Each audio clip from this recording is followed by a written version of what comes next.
Hey everybody, Motorpoet59 here. I was watching a piece on YouTube earlier, and I can't remember the name of the channel, but it starts out, says Tech Shop. It has people, different people in different areas of expertise will come on, and people will ask them questions about their area of expertise, and they will, in emails, and they will answer them.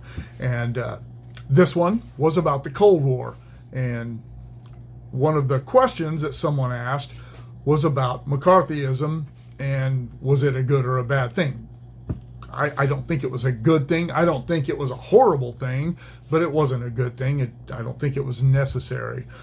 One of the things that he started talking about in that was how it made people afraid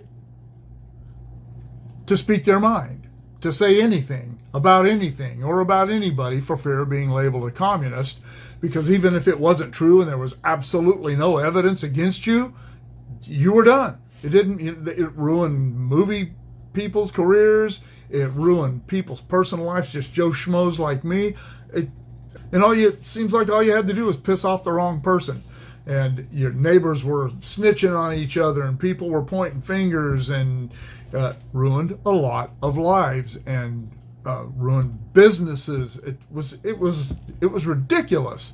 And I was sitting there listening to him, and I thought, that sounds a lot like today's cancel culture. And the people today on the left who look back at McCarthyism and hurl insults, and I disagree with what it was doing, but I understand that that was a different time.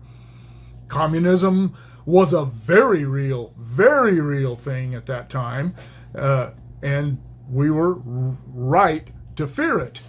But things are different today, and it's easy, as everyone always says, it's easy to take today's world and judge yesterday's world by our standards of today.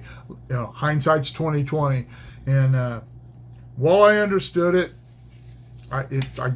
I don't think it would have been something I agreed with at the time, just like I don't agree with today's cancel culture. It's the same thing. People are afraid to speak their minds. It's getting better. People are starting to say, "The heck with this. I'm done playing around." But look what it's cost. Look what it has cost people. Look what it has cost the country.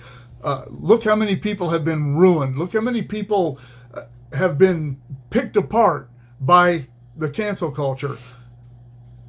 And there's no proof of any of these things that they talk about. We have proof about things that did happen, and nobody's doing anything about that. Nobody wants to talk about that. They just want to cancel you if you say anything that steps out of line with what they want you to think. It's okay for them to have an opinion, but by God, it is not okay for you to have an opinion unless it lines up with theirs. And as I said, it's getting better. I think people are done playing now. Now we're starting to make fun of those people, and they need to be made fun of. We're starting to ostracize the cancel culture, and it needs to be ostracized.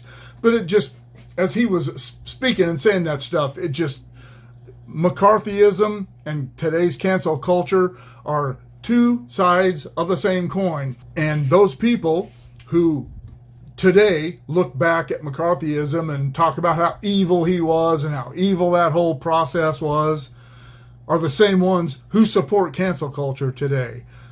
That is the very description of hypocrisy. It doesn't matter.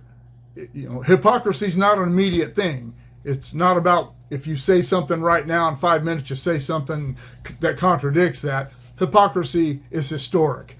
And in this case, it's just a classic case of hypocrisy gone mad. And I'm so glad that people are starting to fight back against this. Take Bill Maher. Bill Maher is a left-wing Democrat. He is not a conservative in any way, shape, or form, and he'll never vote for a Republican. But even people like him are sick of this whole woke thing and all this cancel culture, and they speak out against it. And I think that's really what is part of the impetus for the change that is happening. Is even people on the left, even liberals are starting to, true American liberals are starting to realize that this is nonsense. But I don't know.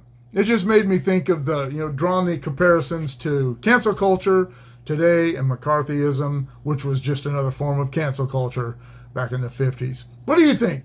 Think I'm all wet? I don't know. I think it's a pretty good comparison. Let me know in the comments below. All right, well, we'll see you later.